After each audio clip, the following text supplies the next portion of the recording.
Assalamualaikum dan selamat sejahtera. Bertemu lagi kita dalam mata pelajaran matematik tingkatan 2 bagi KSMPK untuk pendidikan khas. Jadi kita sambung lagi pada muka surat 47 pada buku teks lah. Cikgu juga ada sediakan kamu modul yang sama juga dengan buku teks, tapi cikgu dah edit sikit dan untuk memudahkan kamu buat kerja nantilah. Jadi boleh ambil di sekolah. Sementara modul tu belum sampai ke tangan kamu, bolehlah rujuk dulu video cikgu ni untuk semakan lah.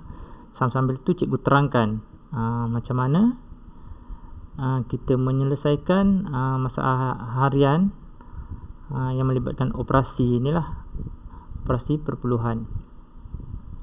Operasi tak kira lah darab ke tambah tolak yang melibatkan perpuluhan. Gitu. Okey, terus buka muka surat 47, cikgu terangkan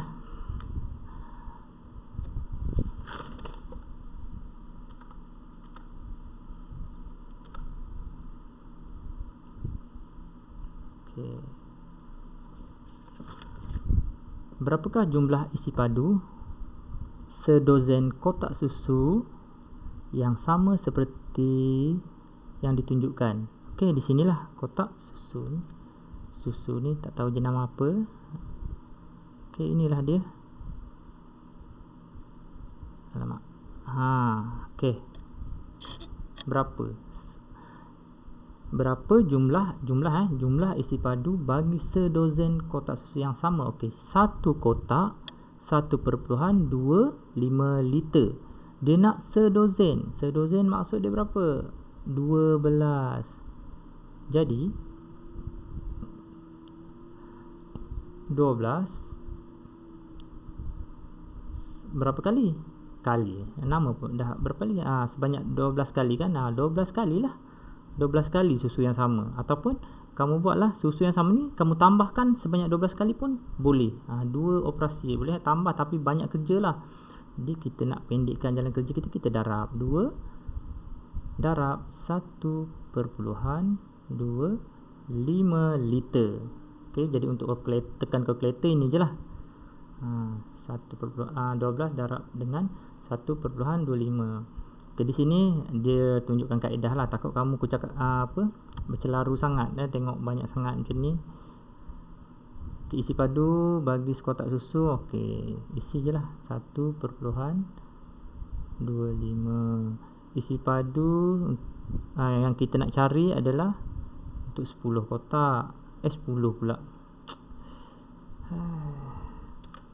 12.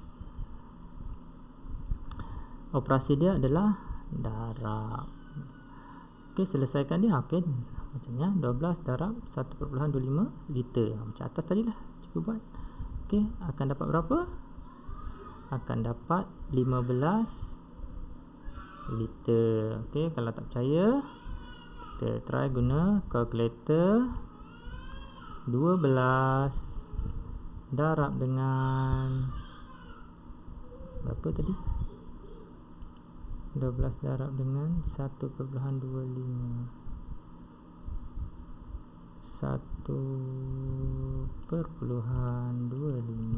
liter akan dapat 15 liter. Okey, 15 di sini jadi 15 liter. Betul lah jawapan dia, 15 liter. Okey, tips atau nota dia dibagi 1 dozen, maksud dia 12 unit. Okey, apa-apalah sedozen, memang nilai dia 12. Macam 1 minggu berapa hari? 7 hari. Kadang-kadang ada juga soalan-soalan yang jenis macam tu macam soalan sebelum ni kita pernah buat. Okey, ini menggunakan kalkulator. Okey, nombor tadi adalah kita tekan je kalkulator 12. Okey, tekan butang operasi. Operasi dia apa? Darab. Butang nombor dia adalah 1.25. So dekat kalkulator macam cikgu tekan tadi lah cikgu dah tunjukkan 1.25 dekat kalkulator ni.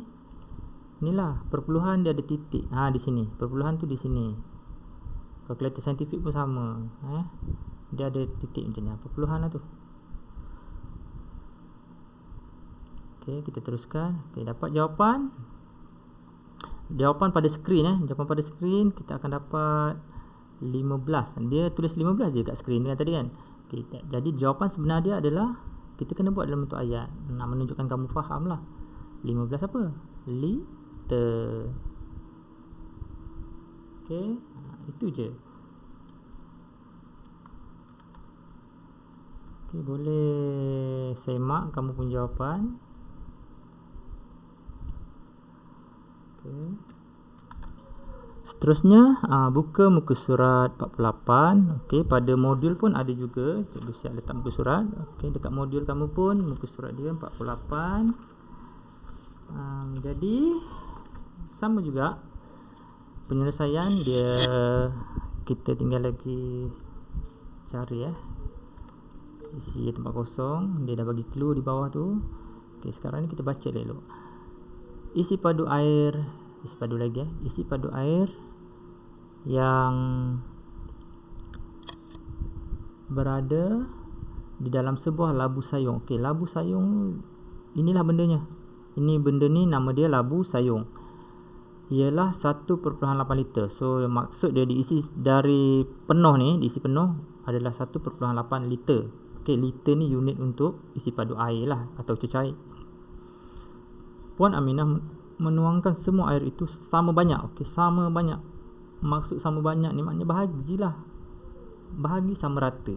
Sama banyak benda, maksud yang sama, ke dalam 10 biji cawan. Maksudnya bahagi 10 lah nanti dia punya penyelesaian. Kira isi padu air dalam sebiji cawan. Macam tu lah. Okey, kita dah tahu bahagi 10. Isi padu air dalam labu sayung, okey, berapa liter? Maksud dia penuh 1.8. Tulis je 1.8 liter. Tuang ke dalam berapa banyak cawan? 10 biji cawan. Bukan 16 betulkan sikit. Maklum pakai komputer macam tu lah. Isi padu secawan air, itu yang kita carilah. Secawan, dia nak secawan. Kira isi padu air dalam sebiji cawan. Maknanya satu cawan. Operasi dia adalah bahagi. Jadi 1.8 bahagi. Jadi kalau kamu yang tak biasa, tak payah tulis liter dulu 1.8 bahagi 10. Macam ni tadi kita dah tahu tadi siap-siap. Kita dah tahu bahagi 10 sebab dibagi sama rata kepada 10. Maknanya bahagi. Apa yang nak dibahaginya? Air tadilah ni 1.8 ni. Tak sini 1.8. Macam tu je. Lebih mudah. Lebih mudah sebenarnya. Kalau macam ni kamu ada tulis liter siap-siap ni, kamu keliru nanti. Jadi jawapannya adalah okey, bagi kalau kamu nak congak boleh sebab bahagi 10 je kan. Kita dah belajar sebelum ni. Bila bahagi titik perpuluhan, kalau bahagi 10 titik perpuluhan bergerak sekali ke kiri maknanya makin kecil lah nilai dia sebab bahagi kan. Okey, di sini titik perpuluhan dari sini bergerak sekali ke kiri. Okey, di sini titik perpuluhan yang baru. So di sini tak ada nombor. Bila tak ada nombor letak je sifar. Jadi titik perpuluhan yang lama kamu padam lah. Bagi yang baru belajar nak alih titik perpuluhan ni, kenalah buat slow-slow. Okey, kita padam. Okey, jadi 0.18. Mana ke pen aku? Ni 0.18 liter. Itulah jawapan dia. Jadi dapat 0.18 liter air untuk sebiji cawan. Okey, cari jawapan guna kalkulator. Isi je tempat kosong ni. Tekan nombor apa? Ni lah yang di atas ni. Ni 1.8 liter. Ni cikgu dah padam lah. Titik perpuluhan dah pindah tadi kan. Okey, kalkulator lagi senang. Tak payah nak pindah-pindah apa benda. Tulis sahaja 1.8. Operasi dia bahagi. Tekan bahagi. Bahagi berapa? 10. Dapat jawapan berapa? Okay. Dia dah bagi ruang ni. Jawapan pada skrin akan dapat 0.18 Jawapan sebenar dia adalah 0.18 liter untuk setiap biji cawan. Okey, semak dulu jawapan. Sebelum cikgu nak pergi ke muka surat seterusnya. Baiklah murid-murid, seterusnya buka muka surat 49. Okey, pada buku teks beginilah ya, ada muka surat 49 ni ada 7 soalan. Tapi dalam modul tu cikgu dah siap-siap buat ruangan untuk kamu menjawab. Jadi cikgu buat pada modul tu beginilah dia punya keadaan. Begini. Cikgu buat muka surat 49A. Cikgu letak di sinilah, cikgu tulis. Itu tak sempat nak edit. Okey, 49A. Lebih kurang gitulah. Jadi kita buat soalan ni muka surat 49. Sebab modul tak dapat, rujuk je dulu video ni.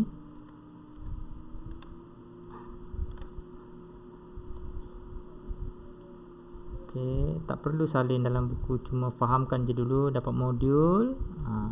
Boleh buat kemudian fahamkan dulu macam mana cikgu buat. Dan boleh semaklah jawapan dah dapat modul, try buat. Semak jawapan pada video ni, jawapan cikgu direct buat pada video ni. Okey, soalan pertama. Bacaan suhu badan Kamal sewaktu sihat ialah 37.10.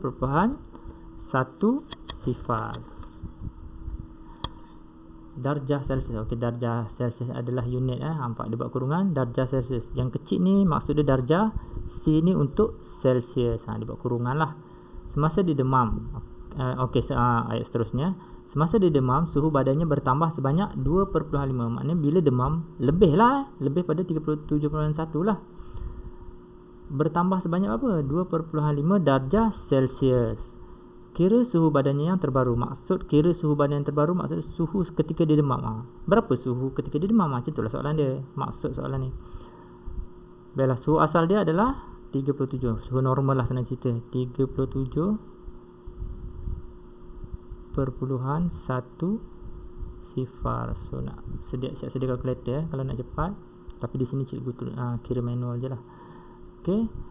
Suhu badannya bertambah. Terang-terang dia tulis bertambah. Bila bertambah, tambah je lah. Tambah 2.5. Untuk penyelesaian tak apa, kita buat nombor je. Darjah Celsius tu buat kemudian. Okey, kita tambahkan lah. Dia pakai bertambah kan, dia kata tadi. Okay, sifar tambah tak ada apa-apa, sifar. 1 tambah 5 akan jadi 6. 7 tambah 2 jadi 9.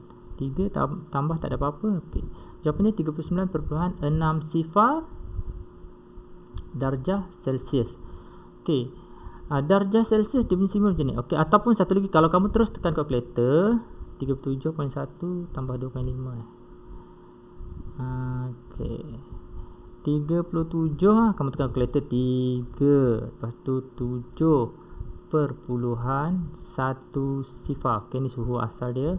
Lepas tu bertambah sebanyak, bertambah maksudnya tambah lah. Tekan button tambah. Okey, tambah 2.5. Banyak juga bertambah ni sampai 2.5 darjah Celsius. Suhu 39.6. Teruk ni, demam teruk ni 39.6 ni.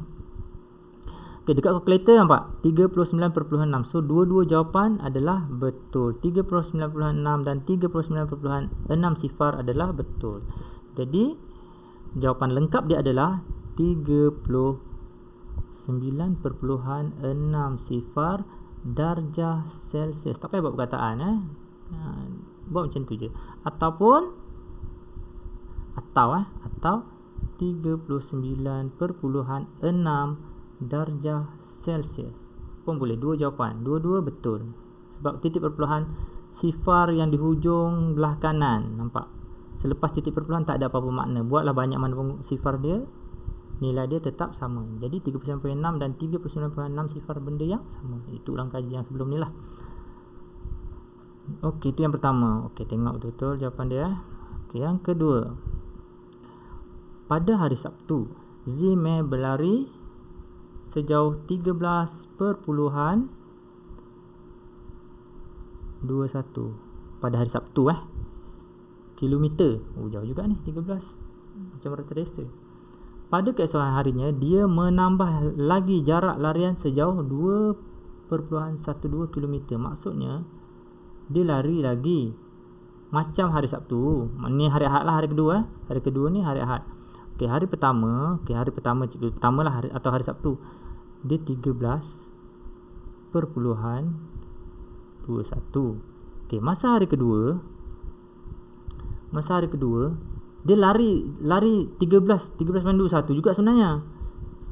Tapi dia cakap dia menambah lagi jarak, dia tambah jarak. Larian yang sama tapi tambah jarak. Bukan dia lari 12.12 dia lari lagi jarak yang hampir sama 13.21 tapi ditambah lagi 2.12.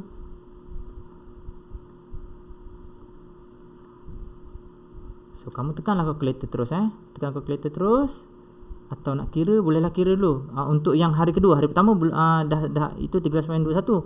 Hari kedua dia lebih sikit daripada hari pertama. Okey, jadi jawapan dia yang untuk hari kedua dia adalah 13 tambah 2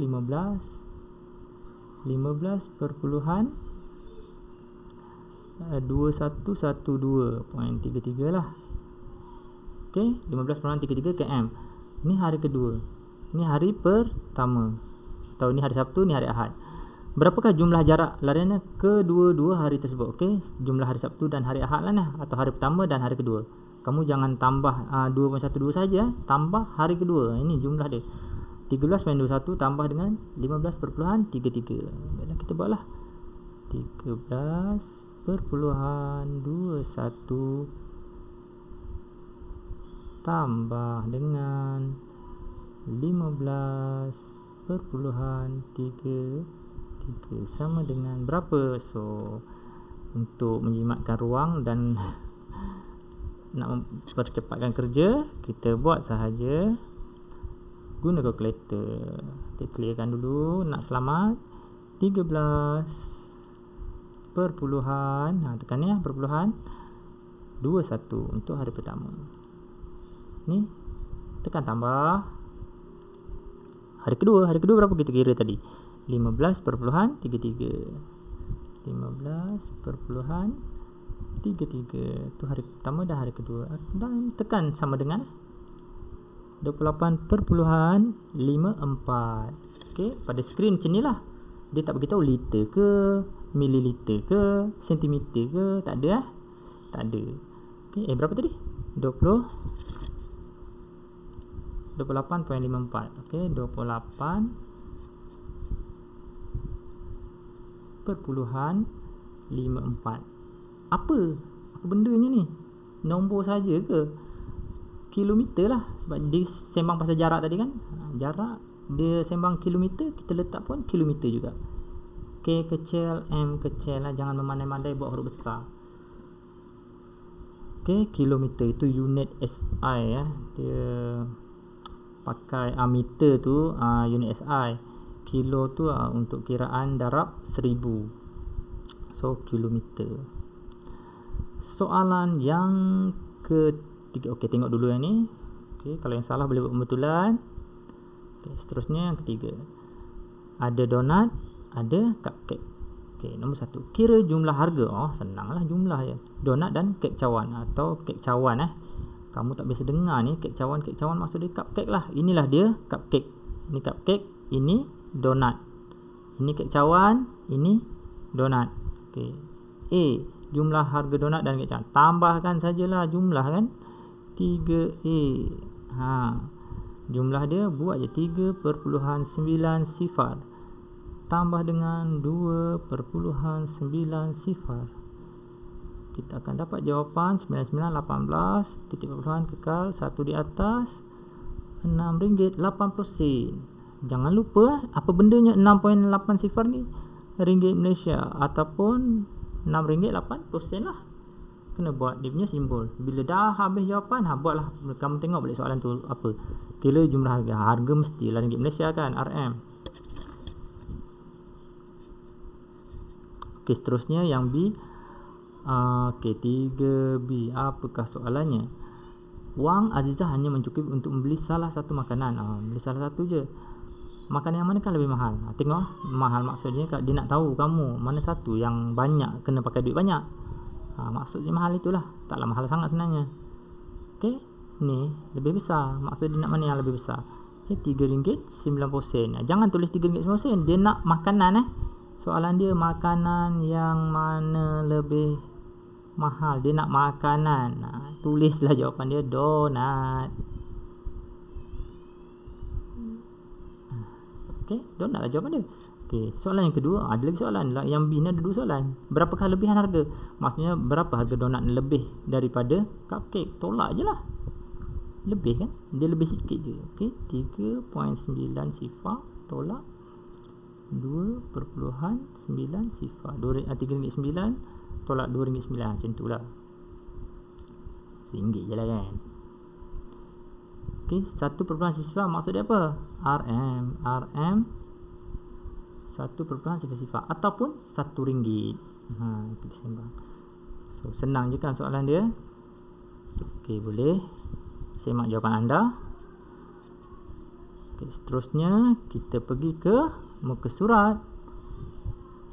Bukan muka surat. Latihan yang seterusnya.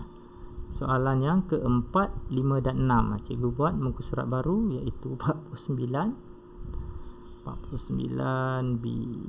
Dekat modul 49B. Muka surat 49 juga sebenarnya. Okay. Tak nampak. Okey, kita besarkan sikit. Tolak. Okey, sini tengok betul-betul soalan dia. Apa yang dia nak?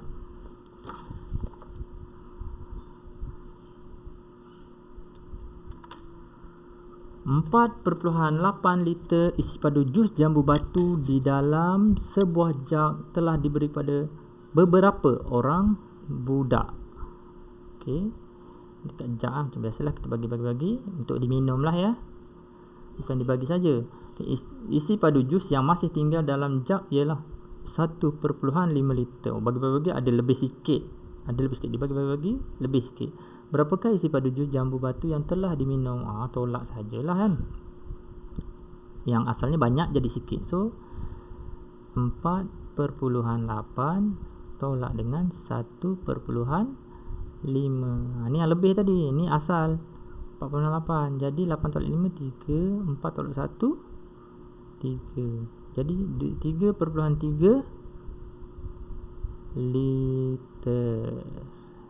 Atau kalau kamu lebih expert, kamu tulis macam ni, 3.3 L. Liter simbol dia. Simbol liter je, nampak pandai sikit. Okey, mana-mana boleh buat simbol boleh. L tu tak cantik juga buat. Dia L macam ni, dia tarik macam ni je, tarik sas macam tu, berbelit macam tu je, macam tali berbelit. L untuk simbol liter. So 3.3 liter. Baiklah, seterusnya nombor 5. Nampak tak? Harap-harap nampak ya. Okey, cuba besarkan lagi supaya lebih jelas. Setiap hari Mutu menguli 15.67 kg adunan roti canai. Buat roti pada waktu pagi. Pagi 15.67. Dia dijual di restorannya. Dia menguli 17.96 kg adunan roti canai lagi. Maksudnya petang tu banyaklah dia buat. Petang lagi banyak pada waktu petang. Berapakah lebihan adunan roti canai pada waktu petang berbanding waktu pagi? Perbandingan saja. Maknanya bezalah. Berapakah lebihan adunan? Maknanya berapa lebihnya? Maksudnya 17.96 tolak dengan 15.67. Kita tahu berapa banyak lebih. Lebih sikit lah. Pagi, petang. Petang lebih sikit. 17, ini 15. Tengok depan pun dah tahu. 15, ini 17. So, tolak sajalah. 17.96 tolak 15.67. 6 tolak 7, oh tak boleh, pinjam sebelah. 9 jadi 8. Pinjam sebelah ni 1 je pinjam, jadi letak satu tepi. 16 tolak 7 jadi berapa? 9. Kiralah ya pakai jari. 6. Okey, 8 tolak 6 2. Okey, titik perpuluhan selari. Okey, ingat tambah dan tolak titik perpuluhan kena selari. 7 tolak 5 jadi 2. 1 tolak 1 sifar, tak payah tulislah sifar. Okey, 2.29 apa? Tengok, tulis kg kalau tulis gram lah, kalau kilogram. So kg lah jawapan dia, mesti ada kg ni. Menunjukkan kamu faham. Itu saja, 2.29 kg. Senang je kan? Jadi cikgu rasa setakat ni saja dulu kita punya perbincangan. Okey, cikgu pun dah terangkan dia punya. Oh, lupa soalan nombor 6 Oh, soalan sorry, ada lagi satu. Tak perasan kita buat ni, tengok ada lagi tinggal. Okey, sorry. Ada lagi satu soalan di sini. Alright, ada satu soalan lagi, minta maaf. Masa yang diambil oleh seorang pelari pecut lelaki untuk jarak 100 meter adalah 10.32 saat. Oh, laju kan ni, 10 saat lebih. Manakala masa pelari pecut perempuan pula ialah 11.55 saat. Oh, laju, perempuan lari 11.55. Kira beza. Terang-terangan kita dah belajar sebelum ni. Ada perkataan beza, maksud dia tolak. Kira beza masa yang diambil oleh pelari pecut itu. Okey, perbandingan antara dua ni je lah, perempuan dan lelaki. Bila cakap beza, besar tolak kecil lah. 11.55 saat tolak 10 besar sikit, perpuluhan 32. Tolak je lah, 5 tolak 2 3, 5 tolak 3 2 perpuluhan selari, 1 tolak sifar 1, 1 tolak 1 sifar, tak ada apa. Jadi beza dia 1.23 cantik-cantik sikit tulis. Saat. Beza dia lah 1.23 saat. Oh, sikit je. Ni kalau untuk 100 meter 1.23 saat ni adalah jarak yang jauh, yang tertinggal 1 saat tu pun dah jauh tertinggal. Okay, jadi itu je lah untuk hari ini. Yang mana salah boleh buat pembetulan. Okay, semoga memberi manfaat kepada murid-murid semua. Assalamualaikum. Bye bye.